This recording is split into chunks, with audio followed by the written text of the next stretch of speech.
there has been some very insidious damage done to the psyche of modern humans by our modern educational system. And this is a very hard to perceive, unless you understand it, insidious damage. One way to think of modern education is as factories that produce workers that work in the factories that started to pop up after the Industrial Revolution.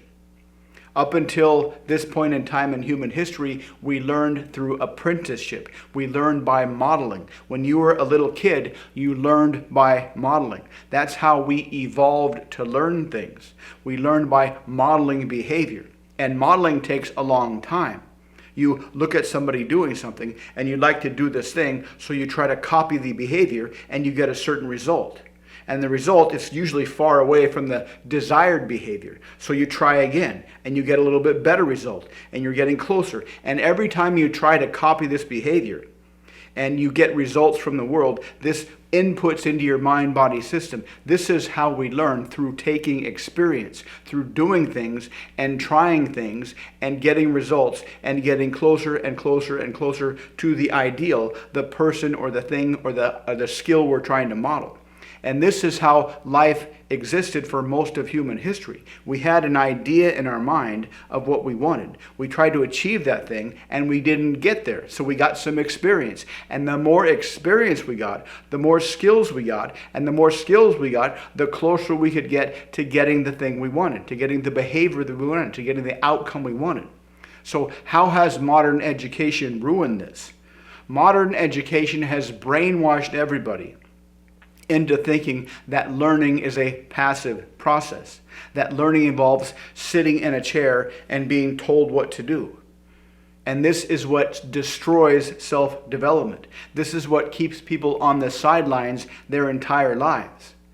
You have an idea in mind of what you want to get, some ambition, some skill, some income level, some level of social skills, some level of persuasion skills. But because of modern education, we've been brainwashed into thinking that in order to get these skills, in order to acquire these skills, we just need to passively have information put into our brain. And this is what keeps people stuck on the sidelines their entire lives. They have an idea, they want to do something. So they think, I just need to learn what to do. I just need to passively soak up some information to figure out what to do. So they look online, they watch a few videos, they read a few books, they maybe go to a seminar, and they sit there in the seminar that seems just like school. They sit there and the teacher tells them stuff and they passively soak up information. And they think, now that I have soaked up the information I need, I can take this information that I passively received, and I can take this passively received information out into the world and get what I want. Then they get out into the world and they're like, this doesn't quite work. Maybe I need to learn more stuff. And so they go back to the sidelines and they learn more stuff and they get out into the world. But before they step into the real world, they realize this passively soaked up information isn't quite enough. So they think, maybe I need to learn more stuff. And this is the cycle that people stay in their entire lives.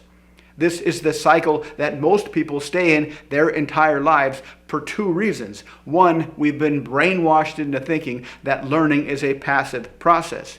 And two, getting into the world and trying new things is intimidating. It's not easy. It's not usually enjoyable. It's kind of scary sometimes.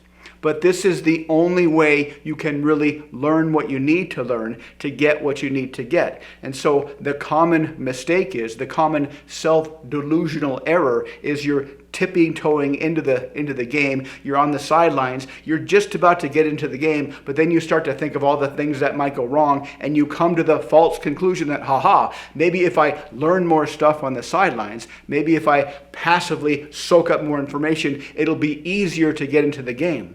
But this choice will always be difficult. Getting into the game and learning from experience will always be a little bit uncomfortable until you get more experience doing this, and then you will start to enjoy learning from experience. But this is how humans have learned since the dawn of time. We try something, and we usually don't get what we want, but we get valuable feedback. And every time we get valuable feedback, that's the learning. That's the learning we need that goes into our brain, learning through active experience of the world, not passive listening to information. If you're stuck on the sidelines, you're deluding yourself into thinking that if I only passively receive enough information, getting in the game will be easy. But getting in the game will never be easy. Getting in the game will always require you do things when you don't know what's going to happen. And this is intimidating for everybody, not just some people, everybody. Doing things, especially social things, when you have no idea what's going to happen, just so you can learn from experience, this will always be intimidating. But unless you accept this as a necessary part of life, you'll never be very successful. The path to success is actually very, very simple. It's not easy, but it's very, very simple. Step one is to create a direction. You don't even need to come up with a very specific outcome, just a direction of where you want to go, a direction into better social skills, a direction into better persuasion skills, a direction into better sales skills, a direction into better seduction skills, a direction into better sports skills, a direction into better business skills, a direction into better entrepreneurial skills. And so long as you have a solid direction, the path to success is simple. Try something in that direction and see what happens. Be open to accept whatever happens as you're moving towards that. And every time you take action, every time you get feedback from the world, that feedback is the learning you need. The learning you need cannot come from the sidelines. The learning you need cannot come from a book. The learning you need cannot come from sitting in a seminar and passively soaking up information. The learning you need has to come from taking action in the world and getting feedback under the scenario of doing things when you don't know what's going to happen.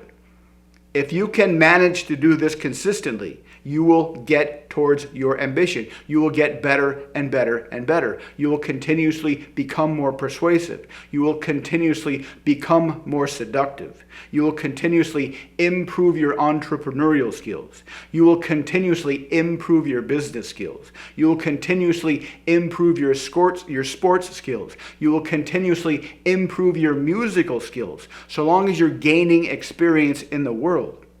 A much deeper, much more insidious manifestation of this mistake is when people think that they have this holy, God-given ambition put into their brain, which is true from a metaphorical standpoint. One model of the entire universe is that in the beginning of time, before the Big Bang, there was this pure intention energy. And then the Big Bang happened and God created everything. And the definition is that everything is God. And so you are a manifestation of God. You are a microcosm of God. And in your brain, the desires you have for your big lifelong ambition, those are your own unique internal representation of the desires of God. So one model of the world, one metaphor, maybe a literal truth, is that your ambition is the ambition of God as represented through you. But in order to get to your ambition, you have to go through the path of life. You have to overcome obstacles, because every obstacle you overcome teaches you things to get closer to your ambition. So the insidious mistake comes when you're on your ambition. You have the belief that God wants you to become a great producer or a seducer or a persuader or a business person or an entrepreneur or a public speaker or a musician or an artist or an author or something. God has given you this massive ambition, and that is your God-given purpose in life. And so you get towards this God-driven purpose in life, and you come up with obstacles, and then you make the same mistake. You think, God wants me to learn something. And so you passively sit there and wait for God to tell you what to do. God's not going to tell you what to do. You have to find out on your own what to do to get there. That's the huge mistake, and it's the same structural mistake. You take action, it seems difficult, so you retreat to the sidelines and wait for somebody, YouTube videos, books, guru seminars, or even God to tell you what to do. But you'll be waiting your entire life on the sidelines, because God wants you to get in the game. God is the game. God is the experience you learn along the path to your ambition. And so long as you follow this model and you are courageous enough, you're confident enough, you're bold enough, you have enough confidence in yourself enough, you have enough belief in yourself to get off the sidelines and get into the game and move towards your ambition, you will not fail. Because you only fail when you stop. You only fail when you think, I need to go back to the sidelines. The sidelines is failure. It's safe, it's passive, it's not dangerous, it's not scary. There's a lot of safety in numbers, but it's not success. The sidelines is failure. In the game is success. So no matter how long it takes, as long as you're in the game, as long as you're going towards your ambition, as long as you're learning from experience, as long as you're accepting of the feedback of the world, as long as you can take action when you don't know what's going to happen, knowing that the feedback will be valuable and help you get closer and closer and closer, you will succeed. If you'd like to learn more how to do this better, how to do this more efficiently, how to do this more enjoyably, check out the links below. Otherwise, thanks for watching, and I'll see you next time.